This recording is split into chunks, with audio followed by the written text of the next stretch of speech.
Do you ever want to dive deeper into the Bible, but you just don't know where to begin? Or struggle to feel like you even have the time? When you read the Bible, do you get frustrated because you know there's so much more in there, you just have no clue how to get it out? Or maybe you want to know the Bible better, and you're looking for any resource to help. Then this is the podcast for you. Welcome to the Context and Color of the Bible podcast. We're sisters who love to study the Bible, and we love to help others understand it better.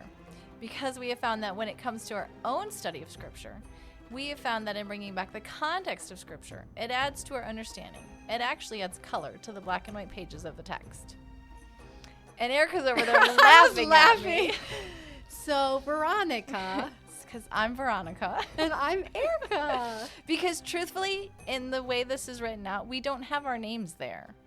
Oh, is that why? Because sometimes I get thrown off by that too. It just says we're sisters who love to study the Bible. You know what? I think we added our names because people get confused by our voices. Yes. And so we thought, we'll add our names in, but we never rewrote our intro. But if they could even see our intro, it's a ripped page. So we need to just reprint it. Yeah. But we're lazy. And we don't have it memorized. Which is pathetic, because after how many years we should? I know. We've been doing this for 3 years. This is episode 170. Woo, woo. I know. I've loved it. It's so much fun. I've learned so much. I have too. And what's fun is just, I love getting people's feedback. Yes. Who enjoy it. And what they're learning. Yes. Because it just, that, as I always tell people, it gets me excited to keep teaching and digging deeper. Yep. Because they get excited. Yeah. So what we've been doing, last week you started building us a dictionary. Yep. And we got through one word. Yeah. Which is okay. Yeah. It was the word holiness. Kadosh. Kadosh. Today, our goal. We're going to do 2. Is 2 words. Yep. We're going to do the word law. Yep. And then we're going to come and do the word faith. Yes. So we'll start with law because we left off last week. That hook this week was God is holy. Yes. Meaning unique, other than, and he's set apart. And he's called us to be set apart to him from the world. Yep. And the question was, how do we do that then? Yep. And our teaser was, well, you have the law. Right. So can you tell us better about the law? Well, first of all, we need to understand that word law is actually a really poor translation. Yep. The Hebrew behind it is Torah. Okay. And you spell that Torah. Mm-hmm. And Torah actually means teaching or instruction. And Hebrew is a very picturesque language. Yes. And the picture that goes with Torah, that word, is you're shooting an arrow and you are aiming at the target. And when, you shoot carefully, you aim carefully because you want to hit the target. The Torah is what helps you aim. It guides your arrow so that you can hit the target. So the aim of Torah is life. That's the target you're trying to hit. And when you obey the Torah, God's teaching, God's instruction, You've aimed correctly. You've aimed correctly and you hit the target. When you disobey God's Torah, you fall short of the mark. And you don't get life. The purpose of Torah, the goal of Torah is life. God's desire in giving Torah is to instruct his people how to find and keep life. Now, yes, part of Torah are the commands that God gives. But saying Torah should be translated law is like saying parenting is all about discipline. Yes, discipline is an important part of parenting, but if all you do is discipline your children, if you have no other relationship with them, that is really poor parenting. There's so much more to being a parent. God's commands that he gives in the Tanakh are part of Torah. But there's so much more to Torah. Torah is all of God's teaching, all of God's instructions on how to find life in this world right now so that you can one day have life in the world to come. Because when you obey Torah, when you obey God's teachings, you hit the mark, you hit the target, you get life. Right. So what is Torah exactly? it actually is referencing several things. Okay. And that's kind of what can make it difficult. Hebrew is a word-poor language in that it doesn't have a lot of words. And I think we've talked about this on other the podcasts. 8 crayons versus the 96 crayons. Yes. God used 8 crayons. Yes. So often one word will have multiple meanings. Right. Which you should give your water example. In English, think of how many words we have for water. Puddle, lake, pool, waterfall, river, creek, ocean, inlet, stream. Pond. In Hebrew, it's mime. Say that again. Mime. Mime. M-A-Y-I-M. Sounds like you're saying mine. Yeah, it's mime. It's all Erika's. Yes, it's all mine. It's basically water. And so then you need the context to help you decide how big it is. Yes, and what kind of water. Yes. Right. Because there's a difference. I mean, even between a stream and a river. Right. We have rivers around here, but they're nowhere as big as like the Mississippi River or the Nile River. I mean, even that of just that one word river can be, I can cross it or I can't. Right. And both are called a river. Exactly. Well, in Torah, that word could specifically reference just the first 5 books. Okay. So when we say like Tanakh, for example. Tanakh being the Hebrew word for the Old Testament. Right. It means the first word T is Torah, then Nevi'im and Ketuvim, the prophets and the writings. And so Torah, when you're using it in that context, specifically means Genesis, Exodus, Leviticus, Numbers, Deuteronomy. Okay. And you see this actually in the New Testament. Jesus will say, it was written about in the law and the prophets. Right. He actually said, it was written about in the Torah and the Nevi'im. And then we all like to shorten things, so they just didn't say writings, but everybody understood that's what he was talking about. Torah can also mean all of Scripture. Okay. Genesis through Revelation, because technically all of it is God's teaching, Right. God's instructions. Okay. But every once in a while, Torah can mean basically just the commands. Given in Exodus and Deuteronomy? Yeah, given in Torah. Okay. In those The first 5 Torah books. is in the Torah. Right. Okay. Yeah, like Psalm 19. Okay. It talks about the Torah of the Lord is perfect, Right. reviving the soul. The statutes of the Lord are trustworthy, making wise the simple. The precepts of the Lord are right, giving joy to the heart. The commands of the Lord are radiant. Is that what you were going to have me look up and read? I was, and now, yep, thanks. And you just recited Sorry, yep. Sorry, it's one of the ones we've taught our kids. Right. But even the Scripture talks about God's commands are teaching. God's commands are instruction. So whether Torah is referencing all of Scripture or just specific commands, all of it is to teach you about this holy God who is so other than us. He has to tell us, here's what I'm like. Sure. Here's how to live. And he does that through commands and through his word. Instructions. It's instruction. Right. I mean, if God's called us to be holy, you said last week, he said, Leviticus, be holy for I am holy. Yeah. Well, he's so other than. Right. God, I don't know what other than Right. looks like. Right. Because really, if I'm left to my own, I'm going to look like everyone around me. Right. Which is the Yes. world. So if God says, you, Israel, are mine, and I'm going to set you apart for Right. me, Right. well, you can't look at them. You've got to look at me, but I'm so other than. Right. So now I need to give you instructions Yes. on how to look different. Yes. So instead of saying law, I'm feeling we need to say that word instructions.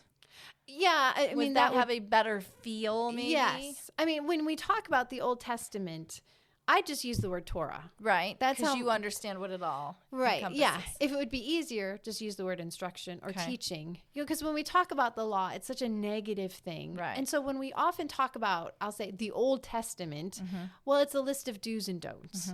And so how excited are we to read it? I'm not. That never sounds fun. But if you can look at it that all of this is God teaching me, instructing me how to live, how to be holy, so that I can live today and in the world to come, well, that's more interesting to read about. Right. And it gives me a better aim then. Right. I'm aiming, let's go back to your Yes. picture. I'm aiming for, if I want life eternal and the life to Yes. come, Yes. I need to know how to get there. Yes.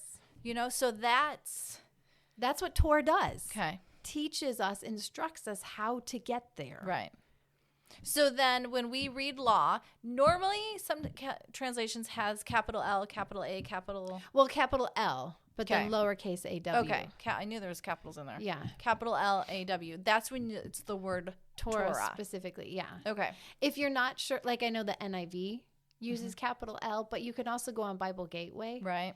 And you can look up the Complete Jewish Bible. Right. And type in Torah, and they will translate Torah every time. So then Okay. you can know for sure this is when it's talking about God's teaching, God's instruction. Okay. You know, my delight is in the Torah of the Lord. Well, because my delight is in God's teaching, Right. God's instructions. I'm learning about Right. this God. Right. So that's Torah. Okay. And now our next word. Now on to our next word is faith. And it's actually the word faith, faithful, and faithfulness Okay. is one word in the Hebrew. And that word is enumah. E-M-U-N-A-H. I like that she's finally learned to spell these words for me. I know. I'm learning. It's only taken 170 episodes there. Hey, what will I learn in the next 170? All right. The first time we see this word is in Exodus. Exodus 17, 8 through 13. Can you read that, Veronica? Yep, I have it pulled up. Then Amalek came and fought with Israel at Rephidim. So Moses said to Joshua, "Choose for us men and go out and fight with Amalek. Tomorrow I will stand on top of the hill with the staff of God in my hand." So Joshua did as Moses told him and fought with Amalek, while Moses, Aaron, and Hur went up to the top of the hill. Whenever Moses held up his hand, Israel prevailed. And whenever he lowered his hand, Amalek prevailed. But Moses, his hands grew weary. So they took a stone and put it under him, and he sat on it, while Aaron and Hur held up his hands, one on one side and the other on the other side. So his hands were steady until the going down of the sun. And Joshua overwhelmed Amalek and his people with the sword. I'm guessing our listeners were waiting and went, wait, I never heard the word faith. Again, unless they've studied with us before, Unless because they've studied with here's us. a hot topic. Yes. Emunah can actually be translated along with faith, faithful, faithfulness. It can be translated as steady, perseverance, loyalty. There is no other word for faith, though, in the Hebrew. This is that word. So you could honestly translate that sentence in Exodus 17. Moses' hands were faithful. You know, so the picture you get is an elderly man's arms, probably by this point shaking, tired, wanting to drop. But through the strength of Aaron and Hur, Moses' old arms were able to stay up. They were steady. They persevered. They were faithful. That's the picture of what true faith is. It's a steady perseverance. It's not a changing belief that comes and goes. This is a faith that is firm, consistent, and produces faithfulness in the person. I heard a preacher put it this way once: faith is not a superpower or a super will. It doesn't take great faith on my part. It takes faithfulness to a great God. You know, in our English language, we tend to separate the physical actions from the mental component. Belief is something my head thinks, but it doesn't necessarily have to do with my actions. We don't talk about believing with our hands or our feet. You know, love is something my heart feels, but it's not necessarily something that comes out of my mouth unless I say I love you, or my hands don't love, my eyes don't love. We would agree. Now, what you believe should influence how you act, but for the most part, belief for the English speaker is just the mental exercise. I believe in something. But in the Hebrew, the words carry both the mental and the physical. So in emunah, faith is not just believing in something. It involves what I do because of that belief. Emunah always carries the idea of action. I have taught this to my kids. Faith, I've said, is action plus belief. Right. Faith is action plus belief. You cannot separate the two. My husband uses this example. You can believe you can fly, but until you jump off your roof, and test that you can, you don't have faith. Right. Faith requires action. And you see this in James chapter 2. James is a good Jewish boy, and he writes, even so, faith, if it has no works, is dead, being by itself. You can't have faith without action. Someone will well say, you have faith, I have works. Show me your faith without the works. In other words, you can't. I will show you my faith by my works.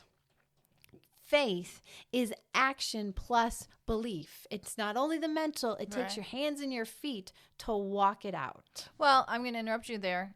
And I know you're eventually going, but I'm going to jump ahead a little bit of by faith, Abraham, by faith, Enoch, by faith, Abel, all of them. But for people who go, oh, I don't like James and works. You know what, though? That whole hall of faith, they did something. Yes. You can't. Yes. I think scripture supports itself. Yes. That faith is action plus belief. It's the action, really, because you can say it's too cold in here. Well, you're really not that cold if you're not going to go put on another shirt. Right. Or grab a blanket. Right. You know? I mean, you can say you're hungry, but if you're not going to eat the apple. Exactly. You're not really hungry. Right. Mom's dog, Winnie. Yeah. Yes. So, but I just want to throw that out to back up. James is not the only one who says faith and works. Right. Hebrews 11 shows us that. It's all throughout scripture. There's another aspect, though, of this enumah, belief, because faith is action plus belief, but belief in what? And I recently heard this teaching where a pastor talked about how the first of the 10 commandments in Exodus 20 is stated this way: I am the Lord your God who brought you out of Egypt. Therefore, obey me and do all this. Well, why doesn't God just say, I'm the Lord your God who created the world? I created you. Obey me. Why does he start with the idea of the Exodus being the reason for their obedience? Because it's action. Because it's action. He's showing his action. Yeah, essentially, he's showing he is actively involved in the world. The Bible takes it for granted that God exists. Right. The Bible does not feel the need to defend or explain God's existence. He just is. Remember, he's that holy God transcendent above the rest of creation. Right. But just because God exists does not mean that he's good or that he's actively involved in his creation. It is in the Exodus where we get very finite, concrete proof that this God who created the world is actively involved in that world and working for the good of this world. So faith comes in believing God is actively involved in this world and therefore will reward those who seek him and on the opposite hand, punish those who don't. That's why the 10 commands start with Israel, I brought you out of Egypt. God's work in the Exodus is the ultimate proof God is actively involved in this world. Hebrews 11:6 backs that up. It says, without faith, it is impossible to please God because anyone who comes to God must believe, number one, that he exists. That's a given. But also that he rewards those who earnestly seek him. But then on the flip side would be that he punishes those who don't. And then, like you already said, Ronnie, that great chapter of faith in Hebrews 11 is all about men and women of action. These men and women believed this God not only existed, but that he would reward them one day for their obedience, for seeking him. Therefore, they did these things. Abel sacrificed. Noah built an ark. Abraham left everything and traveled to a country and lived in tents. All of these men and women believed God existed, believed he would reward them, and acted accordingly. Faith is action plus belief. And this belief centers around the idea God is, and God rewards those who seek him. Therefore, you will seek him. You will act out that belief. And that is faith. And a person who has that faith is a faithful person. But the blessing and the amazing thing about our God is, I think it's in 2 Timothy where it says, even when we are faithless, even when we struggle, even when we fail on our end, our God is faithful. He is faithfulness to the end, and that can encourage our faith and keep us faithful even when we're struggling, because he is always faithful. And that belief right there that God is faithful, Yes. Compels me to action of, okay, Yes. God, I will take that next step. Yes. You have been faithful Yes. in the past. I mean, that's where I love the idea of you can look back and go, God has been faithful. Yes. Which then helps me to act in the present, Yes. knowing it'll be okay. Right. He's with me. He'll take care of it. If he's asking you to do the impossible, to apologize, to seek forgiveness, to whatever, to make that decision that you go, I don't know if I can do this. Right. Or trust him with your finances or the job or your children or a spouse or whatever, to go, okay, God, your actions have been consistent, steady. That gives me the belief. Yep. You are hearing, you are seeing, you are watching, and gives me the action, then the motivation to act and do what he's called me to do. Yes. I mean, so in a way, you just go, all of this, I have to know God is faithful. Right. That his actions Right. have been consistent. Then I can be faithful Yep. in what I'm going to do. Right. And my actions can be obedient and consistent with what he's telling me to do. Right. But then going back to Torah then, when I don't know what to do, when it's not an obvious, I can go to his Torah and go, God, you know my aim is life. Right. There has to be something in your instructions, in your guidance, in your teaching that will show me the way to life. Yep. Yeah. So I'm going to use those instructions, that Torah, to aim for life and then act on what you've told me to do. Right. So you put those together. I like the word picture of both of them, of that arrow shooting at the target. And then I do need to be steady. I need to persevere like Moses' hands, because it's hard sometimes. Yes. Yes. To be faithful can be hard. Yes. But even that of having Moses or having Aaron and her there. Right. We're not to walk this alone. Yeah. Yep. That God even included, what if Moses' hands were just faithful? What if Moses' hands were just steady on their own? He didn't. Yeah. Yeah. But yet he needed that Aaron and her. Why? That's why we do community together. Yes. That's why we do church. That's why we do Bible studies. Yeah. That's why. And that's why truly, Erika and I cannot replace your church. Right. Or your own Bible teachings, Bible study times. Yes. Because we are not doing life with you. Right. We need those people because there are times where it is hard to walk faithfully. Yes. And I need someone to come alongside and go, hold I me gotcha. up. Yeah. Hold me up. I'm going to do this with you. Yeah. That accountability. And, we love it when you put on Facebook or Instagram that, hey, we're memorizing this or I'm studying this. That's great. But we're not there when life is hard. Right. Yes. Yep. And that's when you really do need. And that's where you go, God, you're so good that you did give us others to come alongside. Right. It's a community. It is. Yeah. So I like that. Yeah. Next week, we're going to come back and do righteous. Tzedakah. Righteous. I keep thinking of that little turtle on Finding Nemo. Righteous. Oh. Not that kind of righteous. No. Oh, that's hilarious. I forgot about that. I know. He's a cute little turtle. He was. But so what we've been doing is we're trying to give you a dictionary. Yeah. So that as we're using words, as we're building these shelves and we're populating these shelves with ideas and thoughts, we can understand what we're reading. Yeah, because really we all need the same language. Yeah. And the same ideas and definitions. And what I love, I'm a visual learner. So I'm already seeing the graphics I'm going to be making. I can't wait to see those. I want to see a turtle. Oh, he'll be there now. But I love that God gives those pictures. Right. So when you go, I can't remember what faithful, maybe you don't remember everything Erika said. Think of that picture. Right. Of Moses and Aaron and her, and Moses' hands being steady. Yeah. But even that, did they waver? Did they waffle? Yeah, they did. That's why. Right. That's why he needed someone to help him be steady. So it's not, again, going back to holiness, it's not about perfection. Right. Yes. It's about consistency and over the long haul. Yes.